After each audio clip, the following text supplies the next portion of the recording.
Olá e bem-vindos. Vamos começar com uma pergunta que, provavelmente já todos nos fizemos em algum momento. A nossa vida está a andar em círculos, a repetir os mesmos problemas, as mesmas frustrações, ano após ano.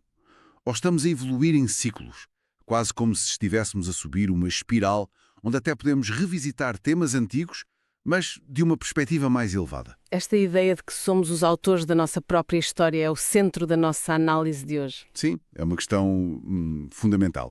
E as fontes que temos à nossa frente abordam-na de uma forma muito particular. Certo. Trata-se de um texto que, usando uma perspectiva bíblica, mergulha a fundo no poder da nossa mente, das nossas crenças, para moldar a realidade que vivemos. Ok. O que vamos tentar fazer aqui é basicamente destilar os conceitos práticos, as ferramentas que o texto oferece para que qualquer pessoa possa, na prática, reescrever o seu guião, independentemente do seu ponto de partida espiritual. E o que me agarrou, logo no início, foi uma distinção que o autor faz que prepara o terreno para tudo o resto, não é? Exato. Ele distingue andar na carne de militar segundo a carne.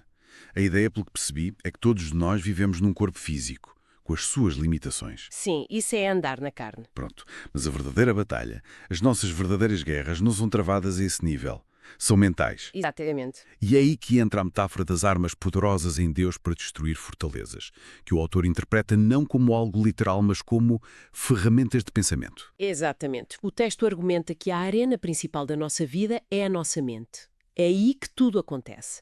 E é a partir daí que ele constrói a analogia central que vamos explorar. A do filme? A do filme. A vida é um filme e nós somos os protagonistas. Mas, e isto é o mais importante, somos também os argumentistas. O guião da nossa vida é primeiro escrito, testado, editado, tudo dentro da nossa cabeça. Gosto dessa analogia. Gosto mesmo. Ok, vamos analisar isto.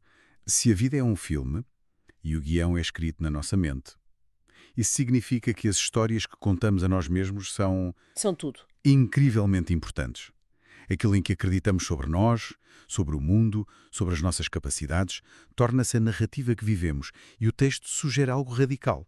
Assim. Que podemos e devemos recusar certos papéis para os quais somos constantemente convidados. O papel da vítima, do fracassado, do coitadinho. E a fonte leva essa ideia a um nível quase biológico. O autor defende que estas histórias, quando repetidas vezes sem conta, tornam-se mais do que apenas pensamentos. Tornam-se o quê? Tornam-se uma estrutura impressa no nosso ADN. É uma forma de dizer que se integram tão profundamente em nós que passam a parecer a nossa identidade fundamental. Uau!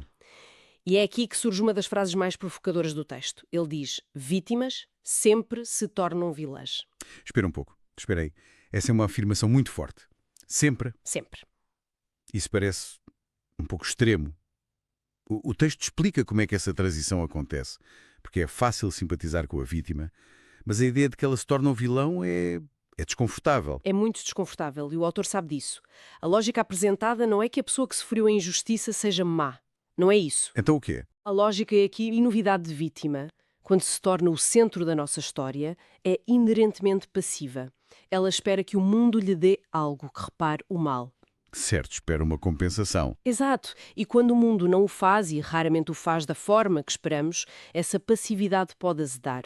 Pode transformar-se em ressentimento, amargura e, eventualmente... Em ações que magoam os outros. Precisamente. A pessoa começa a operar a partir da sua ferida.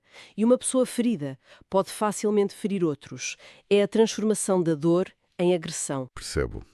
Então, não se trata do evento em si, mas da história que construímos à volta dele.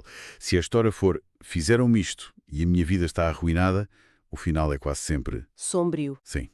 Isso leva-nos a outra ideia-chave do texto, a dos acordos. Sim. Se as nossas histórias internas são o guião, estes acordos são como as cláusulas do contrato que assinamos sem ler. É uma ótima forma de o colocar, uma ótima analogia.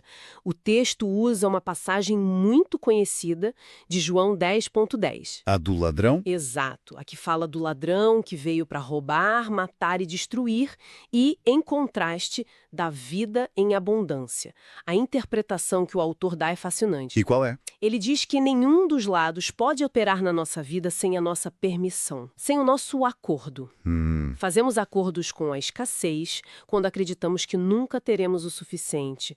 Fazemos acordos com a doença, quando nos identificamos como uma pessoa doente. E, da mesma forma, fazemos acordos com a prosperidade e a saúde. Quer dizer que a nossa vida é o resultado de uma série de negociações invisíveis que temos conosco próprios. Sim. Isso é muito poderoso. E o texto liga isso a outra metáfora, a da frequência, certo? Sim, e as duas ideias estão interligadas. Os acordos que fazemos determinam a frequência em que a nossa alma vibra. Explica lá isso melhor. Bem, se o nosso diálogo interno é de medo, de crítica, de amargura, nós sintonizamos essa frequência. E como um rádio, o que é que apanhamos nessa frequência? Mais motivos para ter medo, mais pessoas para criticar. Exatamente.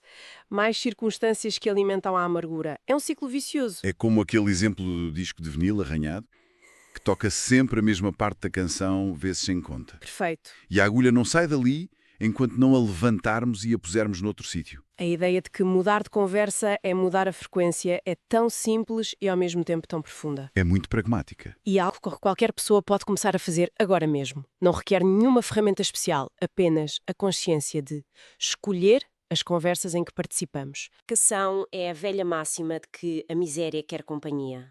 Pessoas que vivem numa frequência de negatividade procuram constantemente companhia para validar a sua visão do mundo. Claro. Entrar nessa conversa é, na prática, sintonizar a nossa rádio na estação delas. Ok. Então os nossos acordos e a nossa frequência são moldadas pelas nossas crenças. Mas de onde vêm essas crenças para começar? O texto fala sobre a sua origem. Fala, e este é um ponto crucial. Segundo o autor, as nossas crenças mais profundas, os nossos acordos fundamentais, são quase sempre forjados em momentos de pico emocional. Tanto bons como maus. Tanto positivos como negativos. Pensemos num momento de grande sucesso ou de amor profundo. Formamos crenças sobre o nosso valor, sobre o nosso lugar no mundo. Mas, e o texto avisa para isto, a dor tem mais voltagem que a paixão. Isso é assustador. E faz todo o sentido, não é? Uma má experiência de 5 minutos, um momento de humilhação ou de perda, pode criar uma crença limitadora para o resto da vida. Exatamente. Uma crença como eu não sou boa o suficiente, as pessoas abandonam-me sempre ou o dinheiro é a raiz de todo o mal. Verdade. Por isso, o texto propõe um dever de casa para quem o lê, revisitar esses momentos de pico emocional do passado. Não para reviver a dor, mas para fazer arqueologia de crenças. Arqueologia de crenças? Gosto disso. Perguntar, que acorde é que eu fiz naquele dia? Que história comecei a contar a mim mesmo sobre o mundo e sobre mim a partir daquela experiência? É um trabalho de detetive da nossa própria mente. E essa mente, como vimos, é o campo de batalha. O autor vai tão a fundo que até recorre aos termos originais em grego de uma passagem bíblica de 2 Coríntios para descrever as estruturas que nos prendem. Eu achei isso incrível. Sim, ele não se fica pela tradução superficial. Não. Ele quer mostrar que não são apenas pensamentos aleatórios, são estruturas de pensamento. O primeiro termo é oxiroma, que traduzimos como fortalezas, mas a palavra original evoca a imagem de um castelo fortificado. Um ponto de apoio. Um ponto de apoio que o inimigo ou a nossa própria negatividade tem dentro do nosso sistema de crenças. É um pensamento que se entrincheirou e que se defende. Com a crença, eu nunca vou conseguir ter sucesso financeiro. Sempre que surge uma oportunidade, essa fortaleza lança os seus soldados. A dúvida, o medo, a procrastinação, para sabotar qualquer avanço. Perfeitamente descrito. O segundo termo é logismos, traduzido como sofismas ou argumentos. Que é? O texto descreve-o como uma lógica quadrada. Um raciocínio que até parece fazer sentido, mas que parte de uma premissa falsa. É o nosso cérebro usar toda a sua inteligência para justificar uma crença limitadora. Dá um exemplo. Por exemplo, não vale a pena tentar aquele projeto porque da última vez que tentei algo parecido falhei. Logo, vou falhar sempre. A lógica parece linear. Mas a premissa de que o passado dita o futuro é a falha. É a falha. Exato. E o terceiro é rupsoma, ou altivez. Eu pensaria em orgulho, mas o texto parece dar-lhe um significado mais específico. Sim, é mais do que simples arrogância. É uma estrutura de orgulho que nos eleva acima da verdade ou da correção. É o pensamento que diz, eu sei mais, não preciso de ajuda. O meu ponto de vista é o único correto. Exatamente. É o que nos impede de aprender, de pedir desculpa, de mudar. É uma barreira que nos cega para novas possibilidades e para os nossos próprios erros. O que me deixou a pensar foi a forma como o texto enquadra estes pensamentos. Ele não os trata apenas como ideias abstratas. Há uma passagem que sugere que, por vezes, eles agem como coisas ou até espíritos, que operam através de pensamentos insistentes para nos bloquear. Isso pode ser um salto muito grande para algumas pessoas. Pode ser, claro. Como é que o autor justifica essa perspectiva? A justificação vem da experiência fenomenológica. A ideia é que um pensamento obsessivo e destrutivo não se sente como algo que nós criamos voluntariamente. Certo, sente-se como algo externo. Sente-se como algo externo, invasivo, que nos assalta. E quer se interprete isso literalmente como uma entidade externa ou metaforicamente como um complexo psicológico autonomizado, o efeito prático é o mesmo. Sentimos-nos atacados por um padrão de pensamento que não controlamos. Exato. E a solução proposta, independentemente da interpretação, é a mesma. Tratar esse pensamento não como parte da nossa identidade, mas como algo que precisa de ser confrontado e submetido a uma autoridade superior. Ok, já percebemos o problema, a teoria é fascinante, já diagnosticamos as fortalezas e os acordos tóxicos, mas, na prática, o que é que uma pessoa faz quando se apanha num desses pensamentos em loop? O texto oferece um plano de ação, um manual de instruções? Oferece, e é muito direto. O autor chama-lhe a equação da solução e tem 3 passos. O primeiro é, simplesmente, identificar. Identificar. Temos de parar e agir como um observador externo da nossa própria mente. O autor usa a analogia de olhar para uma prateleira de supermercado e decidir o que vai para o cesto. Temos de nos perguntar, o que é que esta voz na minha cabeça está a dizer exatamente? Que produto é este? Eu gosto dessa imagem. Muitas vezes nem nos apercebemos do que estamos a pensar, pois não? Simplesmente sentimos a ansiedade ou a tristeza que o pensamento provoca. Exato. Portanto, o primeiro passo é isolar o pensamento. Estou a pensar que sou um impostor e que todos vão descobrir. Ok, produto identificado. E depois de identificar o produto tóxico, deitamos fora, como é que o contrastamos, que é o segundo passo? O segundo passo, contrastar, requer um ponto de referência externo. Para o autor, esse ponto de referência é a palavra de Deus, a Bíblia. Certo. Procurar o que essa fonte de verdade diz sobre a nossa identidade, valor e propósito. É uma forma de não lutar contra um pensamento com outro pensamento nosso, que pode ser igualmente falível. Mas de o confrontar com algo que o autor considera uma verdade absoluta. Uma verdade absoluta e imutável. Faz sentido. É como usar uma régua para verificar se uma linha está torta, em vez de confiar apenas do nosso olho. E o terceiro passo, proclamar. Isso sou algo ativo, algo que se faz em voz alta. É exatamente isso. O passo de proclamar envolve verbalizar a verdade que se encontrou no passo anterior.